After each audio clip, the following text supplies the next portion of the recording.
Welcome, curious minds, to the deep dive. Glad to be here. Okay, let's unpack this.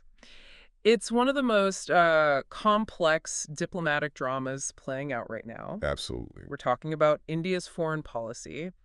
Specifically, its really intricate relationships with both Russia and the United States. It's quite the tightrope walk. It really is. Our mission today is to pull out the key insights from the sources you've shared with us. We want to understand what this extraordinary balancing act really means for India's place in the world, which is evolving so fast. Mm-hmm.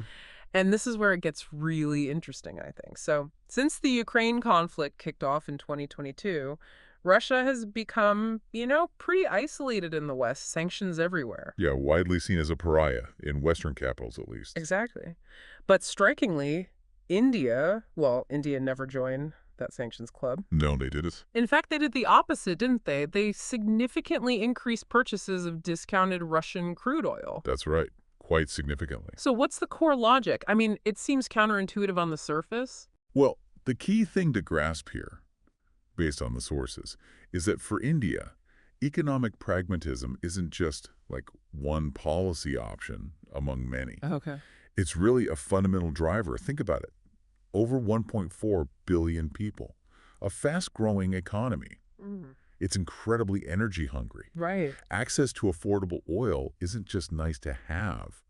It's a non-negotiable national security imperative. So survival almost.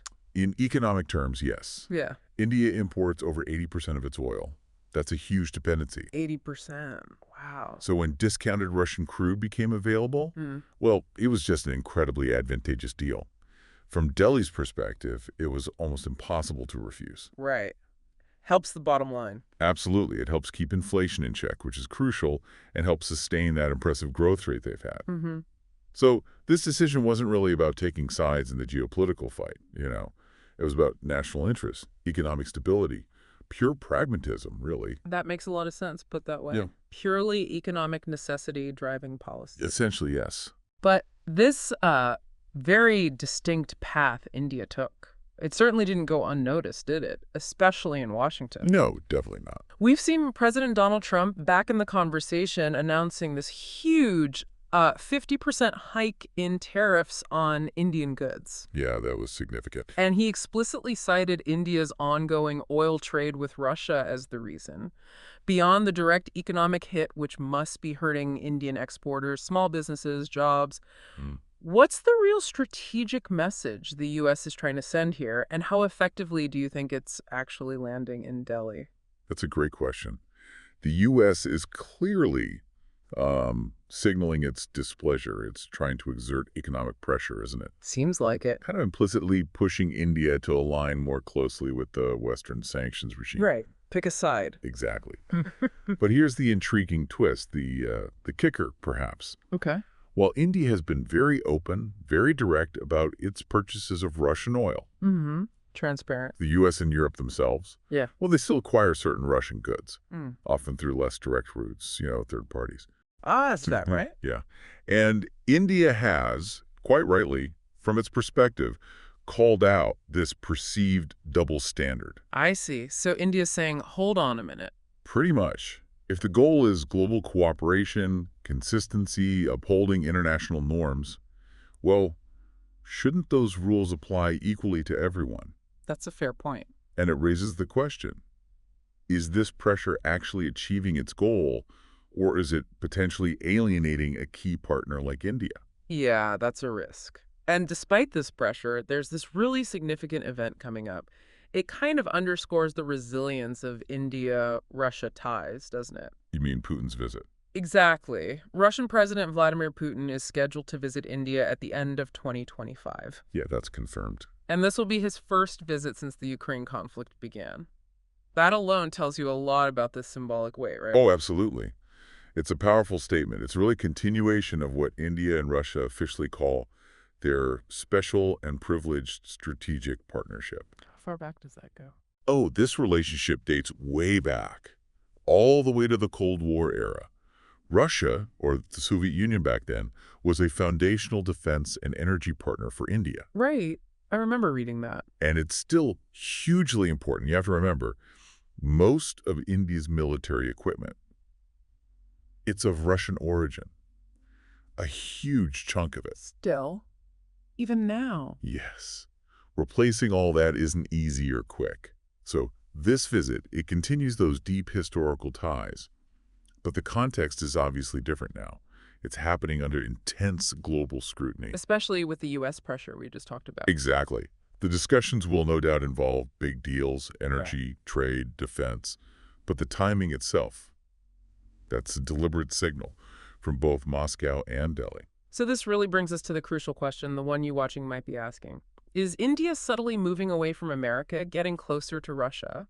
Because that's kind of the narrative you sometimes hear. Yeah, it's a common perception. What does the evidence from our sources actually suggest? Well, based on what we're seeing, the short answer is no, not really. But it's complicated. Okay, how so? It's not a simple moving away from the U.S. situation. If we connect this to the bigger picture, India's foreign policy today is probably best described as multi-aligned. Multi-aligned, explain that a bit. It means India is actively, deliberately trying to build and maintain strong ties with multiple major powers at the same time. The U.S., Russia, the EU, the Middle East, other players. So not choosing one over the other. Precisely.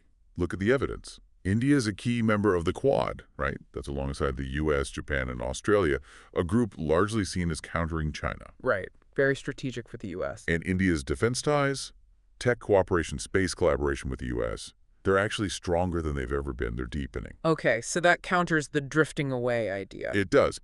But at the same time, India still critically needs that cheap oil from Russia we talked about. The economic imperative. Yes, and it needs essential defense supplies, spare parts for all that existing Russian kit that realistically only Moscow can reliably provide right now. Some critics might look at this multi-aligned approach and say, well, isn't that just sitting on the fence?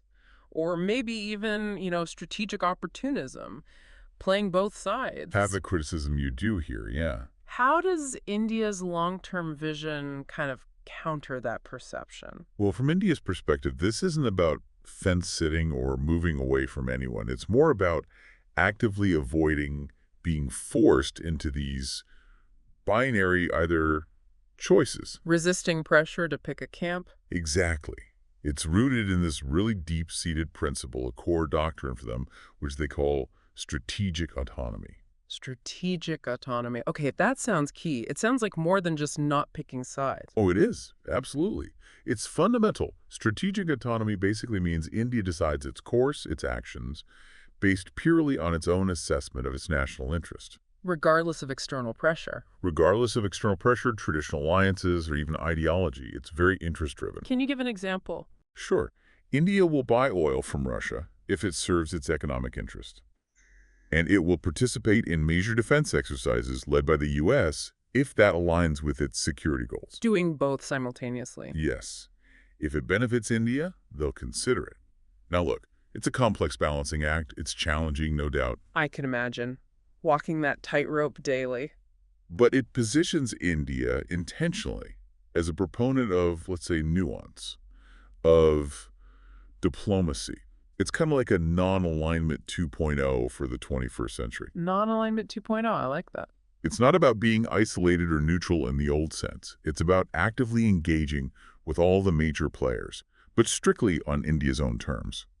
Relentlessly prioritizing its national interest over picking ideological sides in a world that often really wants to divide itself into clear camps. That idea of strategic autonomy, it really does challenge the whole traditional concept of fixed alliances, doesn't it? It certainly does. Makes you wonder if more countries might start leaning towards this kind of gray area approach in the future. It's a definite possibility in a multipolar world. So wrapping this up, what does this all mean for you, for us trying to understand the shifting global landscape? Wow. India's message seems remarkably clear, doesn't it? We are not pro-Russia.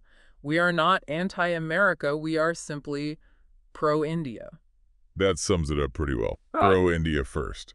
And as global power shifts, as old alliances get tested, India's ability to keep walking this tightrope between Moscow and Washington, that's really going to define its role, isn't it? Whether it becomes a truly major global player, not just a regional one. Indeed.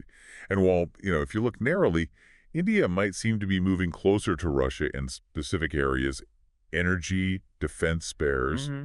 doesn't mean it's drifting away from the U.S. overall.